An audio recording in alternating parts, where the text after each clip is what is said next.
ఎన్నికల కంటే ముందు హడావిడిగా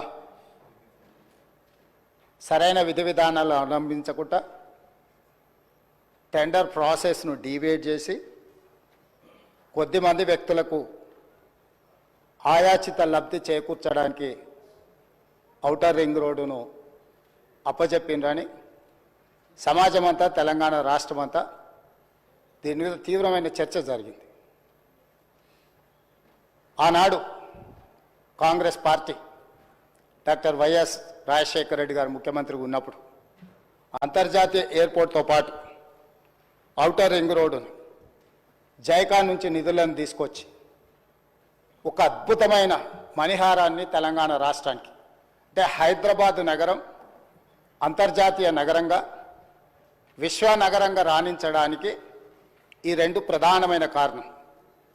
అంతర్జాతీయ airport, outer ring road, IT కంపెనీలు, ఫార్మా కంపెనీలు ఈ తెలంగాణ రాష్ట్ర ఆదాయంలో 60-65% ఈరోజు మన బడ్జెట్లో వస్తుంది అని అంటే ఆనాడు కాంగ్రెస్ పార్టీ తీసుకున్న నిర్ణయాల వల్ల ఈరోజు ఈ రాష్ట్ర ఆదాయం అత్యధికంగా పెరిగింది. ఇదే కాకుండా ఈ నగరం ప్రజల యొక్క అవసరాలు తీర్చాలి, దాహార్తి తీర్చాలి అని ఆనాడు పీజేఆర్ గారు పదే పదే చేసిన ధర్నాల నేపథ్యంలో కృష్ణానది జలాలను ఫేజ్ 1, ఫేజ్ 2, ఫేజ్ 3 కావచ్చు, గోదావరి నది జలాలను హైదరాబాద్ తాగునీటి దాహార్తిని తీర్చడానికి ఈ హైదరాబాద్ నగరానికి కృష్ణా గోదావరి జలాలను తరలించి ఇక్కడికి వచ్చి నివసించే లక్షలాది మంది ప్రజల యొక్క అవసరాలను తాగునీటి సమస్యలను పరిష్కరించింది కాంగ్రెస్ పార్టీ.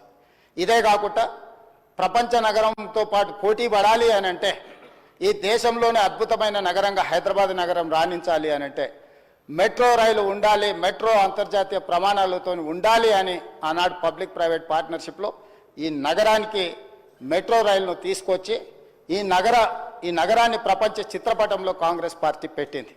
అంటే ఈరోజు ఈ నగరం అంతర్జాతీయ నగరంగా రాణించడానికి కారణం కృష్ణా గోదావరి నదీ జలాలు, ఔటర్ రింగ్ రోడ్డు, అంతర్జాతీయ ఎయిర్పోర్టు, మెట్రో రైలు, ఐటీ కంపెనీలు, ఫార్మా కంపెనీలు, శాంతి భద్రతలను కాపాడడం, మత సామరస్యాన్ని పెంపొందించడం, ఇలాంటి ఎన్నో విధానపరమైన నిర్ణయాలు, కఠినమైన నిర్ణయాలు, రోజుకు 24 గంటలు నిరంతర విద్యుత్తు, ఒక్క నిమిషం కూడా పరిశ్రమలకు విద్యుత్ కోతలు ఉండకూడదు, 100% రోజుకు 24 గంటలు, సంవత్సరానికి 365 రోజులు విద్యుత్తు సరఫరాను నిరంతరాయంగా అందించినప్పుడే ఈ నగరానికి ప్రపంచ స్థాయి పెట్టుబడులు వచ్చి పరిశ్రమలు వచ్చి ఈ నగరం అభివృద్ధి చెందుతుంది. ఇక్కడ చదువుకుంటున్న యువతీ యువకులు డాక్టర్లుగా, లాయర్లుగా, ఇంజనీర్లుగా ముఖ్యంగా రాణించాలి అని ఆనాడు ఎన్నో కాలేజీలతో పాటు ఆనాటి ప్రభుత్వం తెచ్చిన ఐఎస్బి కావచ్చు, IIIT కావచ్చు, ఐఐటీలు కావచ్చు, ఇట్లాంటి అంతర్జాతీయ విద్యా సంస్థల్ని తీసుకొచ్చి ఆ సంస్థల్ని పెంపొందించి ఒక క్రీడా స్ఫూర్తిని పెంపొందించాలని క్రీడా స్టేడియంలను కట్టడమే కాకుండా అంతర్జాతీయ స్థాయి క్రీడల్ని నిర్వహించడం ఈ హైదరాబాద్ నగరంలో ఆనాడు ప్రభుత్వాలు తీసుకురావటంటే హైదరాబాద్ నగరం రాణించింది. అందుకే ఈరోజు మనము 2 లక్షల పైచిలకు కోట్ల బడ్జెట్కు చేరినామంటే ప్రధానమైన ఆదాయం ఇదే.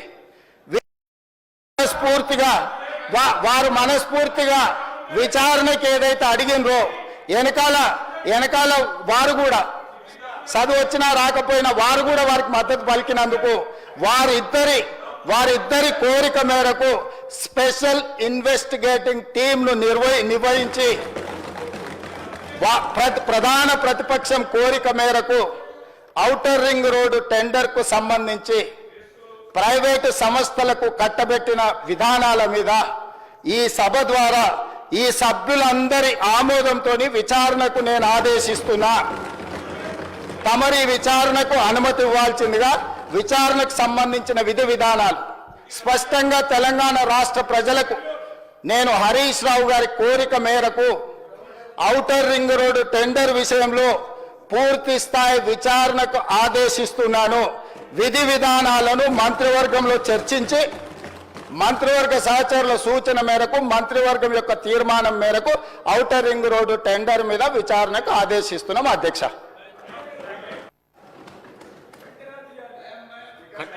కన్క్లూడ్ చేయండి మీరు. ఒక్క నిమిషం.